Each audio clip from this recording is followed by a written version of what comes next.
Hi guys! Welcome back to my channel, or I think my Instagram or whatever platform, because I think I might upload this to YouTube, to Instagram, and to Facebook as well too. It's been a while since I have uploaded some testimonial videos or some contents or updates about myself. Grabe, parang ang bilis ng time. It's been such a, how could I say this? Oh my god, I'm running out of words. Para siyang roller coaster ride. Alam mo yung baba, taas, or whatever. But this has been really such a roller coaster ride I've been through. I think this has been since July. I want to share about my drag experience. Like, how this all of a sudden changed my life and helped me cope up and move forward. Because before I discovered drag, I can recall still, I was still begging with my old friend to stay with me.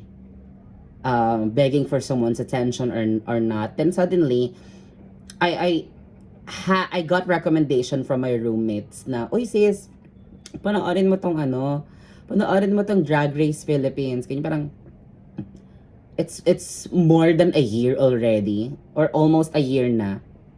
Hindi ko pa alam na may ganun pala nag-exist. Tapos, ayun, parang pinapanood lang nila sa akin yung episode 1. Tapos parang natawa na ako. Tapos nag-bar lang kami once. Actually, nangyari pa pala to before ko pinanood si Drag Race, kasi saka siya na-introduce sa akin na, kasi we met Venus Deluxe in Rapture. Tapos, hindi ko pa alam nung time na yon na siya pala is a contender sa Drag Race Philippines. So, itong friend ko, papicture sa akin, tapos palpak pa yung phone ko noon or whatever, na ako yung nagpipicture sa kanila, parang hindi man lang ako nagkakaroon ng eagerness na magpa-take na ng picture to Mrs. Na ngayon, talagang met na lang, chinachat ko or whatever. Tapos parang, alam mo yun, nung na-introduce nila sa akin, "Ay, alam mo ba, magaling yan." Tapos parang ginagaya-gaya pa ng friend ko yung tagline nga ni Vinyas na, "Hi mga Mrs." yung something like that. Tapos, ayun na-interested na ako about it. Tapos yan, na-discover ko na si Precious Paula Nicole, si Brigading, si lahat ng casts and everything. So parang, I got hooked into it, and natapos ko yung show, that 10 episodes, in just 2 days.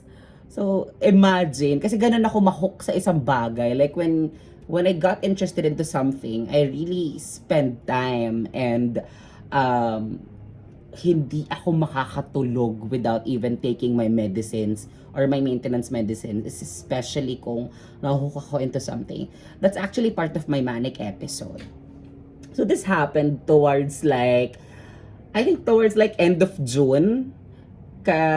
Tapos biglang nagkaroon pa ng show si Mama Precious sa O-Bar for her birthday show. So sobrang excited ako na parang, oh my god, is this meant to happen, na mapanood ko yung birthday show ni Precious Paula Nicole. So, talagang hindi ko siya pinalampas, girl. At nung una nga, bala ko pa mag-book ng VIP table kasi gusto ko talagang mapanood ng live kung paano. Kasi grabe, doon ko napanood ng lahat ng live na performance niya, lahat ng mga iconic numbers niya. I mean, doon ako mas na-fall at mas na-hook into drag, lalo na nakita ko na it is also like pageantry pala, na something that I've always been into before. Everybody knows that I'm such a huge fan of Miss Universe or pageants. Pero, ganun din pala kalawak yung pwede niyang ma-reach if you are a drag queen. And if you have that influence, especially if you're like Precious Paula Nicole, who is, a drag race superstar. So, natuwa ako lalo na may purpose siya, na you could have your advocacy, and just like her, she's helping Golden Gays. Nakakatuwa, super.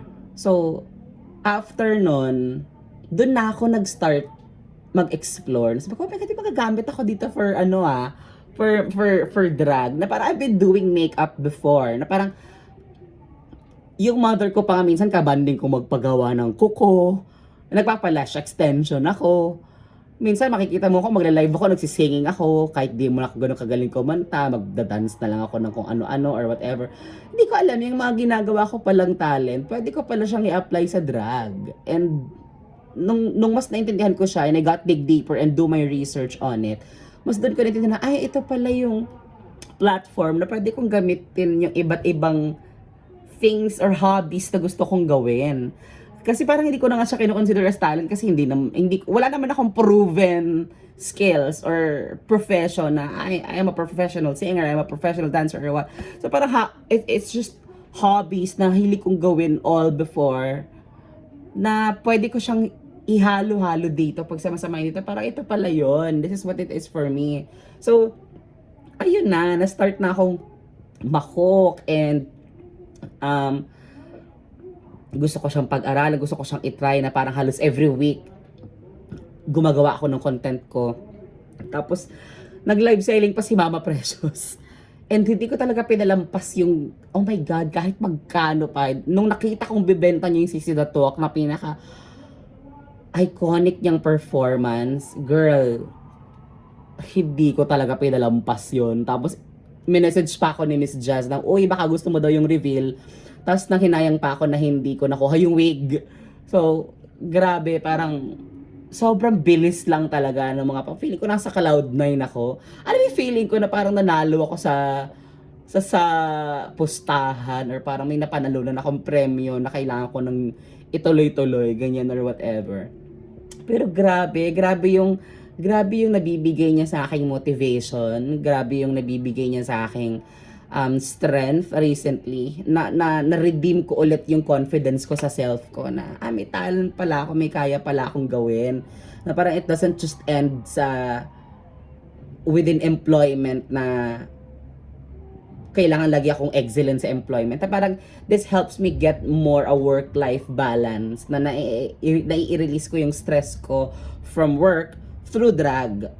It's just that recently lang, para akong pinuput ko yung pressure ko sa sarili ko na parang syempre, ikaw as a newbie or as a new person in drag or they call it baby drag, parang tinatry mo makipag-friends dun sa mga may experience na, sa medyo matagal na, tapos makakita ka ng mga medyo ka-wavelength mo, like sila V-Fresh, sila Riley, na parang medyo nakaka-close ko na sila, ganyan or what. Tapos parang nakikita ko na parang, yung polish na nila, sobrang ganda na. Parang pinipilit ko i-achieve agad yung ganong standards. Tapos umattend pa ako ng makeup workshop with Prince Morel, with my best friend, si Josh Baronet, na the famous, na singer, na nagda-drag din minsan. Alam mo yan, na parang, ang dami nangyayari recently. Tas, oh my God, medyo naka-conversation ko pa si Fip Solomon. We got connected in social media. Tapos yung mga ibang drag personalities, nakaka-interact ko sa social media sometimes, even if hindi naman sobrang close. Tapos, sa sobrang pag-stand ko sa Divine Divas, since sila yung pinaka naging inspiration ko talaga, especially Mama Precious. Oh my God, talagang, I just can't help but either I purchase their merch, I purchase what they're selling, even if hindi ko alam kung saan ko pa ito gagamitin, or I'll give them gifts, just to show some love. You know, so parang sobrang happy ko lang talaga for it. Though nagkaroon kami ng kind of misunderstanding with my mom na parang sa kanya hindi yon against God's will, but eventually we were able to clear things up, and you know, naintindihan niya na it makes me happy and it helps my mental health. So grabe na shake ako nitong experience na to. It's just that ayokong super na pala i-pressure yung self ko. Kasi parang na-realize ko rin yung sinabi ni Minty Fresh once, na parang yung trick sa drag is an outlet. Na kapag tinignan mo siya as a profession and parang gigil kang ipurso siya or what, is nawawalan na yung passion and excitement. So, yeah, sana I'll just take it as a hobby, and if kung may time na pwede ko siyang gawin or what, siguro doon ko siya isisingit na time. And sobrang mahahappy siguro ako further kung ma-build ko yung network ko up after I build my identity and my brand as a drag queen. Kasi I think andun pa ako sa part na yon that I am working on. And yeah, hopefully magkaroon ng drag mother or drag family that could help me more to be better. Kasi na-realize ko din na parang this world is so harsh na it would require you mental fortitude to face consequences, to face bashing, to face criticisms. How strong are you to handle that? Na parang before pala na na-experience ko siya sa work, yung pressure at yung sometimes sa social media accounts ko yung ma-bash ka, ma-commentan ka ng ganito, ma-message ka ng ganito. Parang before na-offend ako, pero nung kaya pala ako nire-ready for that is because ito pala yung outlet na pupuntahan ko na it would require you a lot of or a ton of patience and sure, or how would I say this, yung temper mo is itetest talaga kung gaano ka tolerant and ano yung pwede, ano yung hindi pwede sa'yo, ano yung mga things na kailangan mong i-work on, and paano mo i-handle. Na parang feeling ko, kaya pala medyo prepare ako for it. Kasi dito pala ako mapupunta. Kasi yun, parang nabuo yung total realization ko nung napanood ko yung lahat ng caliber ng drag queens. Like, from seeing baby queens, online queens, seasoned queens, and then queens from other bars, yung mga queens na hindi masyadong napapanood ng iba. Alam mo yan, parang doon ako nagkaroon ng totality or ng total realization na I just have to have fun and I don't have to rush things and chill, 'di ba? So sobrang saya lang na I already have this outlet and this opportunity, and yeah, I hope I could work on with this further, and medyo magasta siya. Pero like what I said siguro last time sa isang IG story ko na parang i-maximize ko lang muna kung ano meron ako. Parang, alam mo yan, I don't want to treat it immediately na talagang sobrang malaking investment.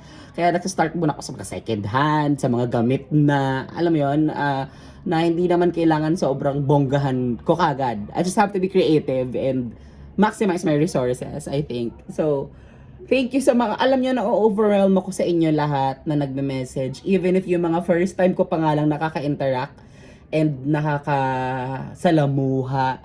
Alam mo, parang nakaka-overwhelm siya. Alam niyo ba, once when Miss Precious Paolo Nicole followed me back and consistently commenting on some of my posts and my stories or even reacting to my stories, it really moved me. Alam niyo ba, kailangan kong mag-take ng double dose ng mood stabilizer ko. Parang mag-stable yung mood ko that time. Kasi hindi ko siya kaya i-contain. Swear, that time. Tsaka nung time na nakikita nung mga ang dami nagko-comment once I forgot my video or my photo na ang dami nagbe-message sa akin or nagko-comment sa akin na, oy, kaya mo yan, kaya mo i-push yan. Vivian, I almost forgot Vivian na pinupush ako mag-audition na agad sa bars and perform on a bigger stage. Which is something na parang gusto ko muna i-prepare sarili ko agad-agad. Pero come what may, kung anong mangyari talaga, diba? But I am so excited for whatever plan Lord has. Parang kung magkaroon man ako ng break on this, that's great. Kung hindi, may outlet ako for stress, diba? Or I have a way to express myself and to have an outlet to release the tension that I'm getting from my work or from my day job. So minsan nga lang kasi hindi ako makapag-join ng mga contest dahil sa schedule conflict, kasi Monday to Friday ako night shift. So karamihan ng mga events ng mga baby drags like Drag Cartel or yung iba pang mga events, hindi ako maka-join or makapag-compete. Like, ang dami nagpapasyakan sila salmonella, sila, ano, no, oy, mag-join ka dito, sis, ganyan, or what. Diyan nagsa-start yung mga babies, yung mga drag queen. Tapos, wala, hindi naman maka-join si bakla kasi, ano, may pasok, tas, hindi makapag-VM. Iba rin yung situation kasi sa work talaga ngayon. But, you know guys, thank you so much for all of you who are trying to support and make me feel that I am loved and appreciated. Dun pa lang happy na ako. Parang, alam mo yun, parang I've arrived na agad. Kahit wala pa naman ako napapatunayan. Parang, for a person like me who was just doing drag for like, kailan ba ako nag-start mag-perform ng konti online? Parang, a month ago? Or mag 2 months na ata, ganyan. So, sobrang nakakatuwa na yon for me. So, thank you so much sa lahat. You know, thank you sa lahat ng love nyo. Kay Daniela Vanilla, which is my alter drag persona. Sabi nga sa akin ni P-Fresh, baka mapalitan pa tayo yung pangalan ko. Alam ba, di ako makatulog ngayon kasi parang galing ako sa pagkain. Tapos, eto pa, parang hindi ako makatulog kasi nga nasa cloud 9 pa rin ako. Feeling ko kailangan ko lang i-release to and then I think I can already go to sleep na since I already took my meds. Yun lang guys. I love you so much. Sana i-follow nyo ako sa social media ko at Mitchell Justin X for Instagram. And that's also my username on Facebook. You could look for me, Justin Mitchell. On Twitter, Mitchell Justin _ or on X. Thank you so much. Subscribe to kayo sa YouTube. Bye. I love you all. See ya.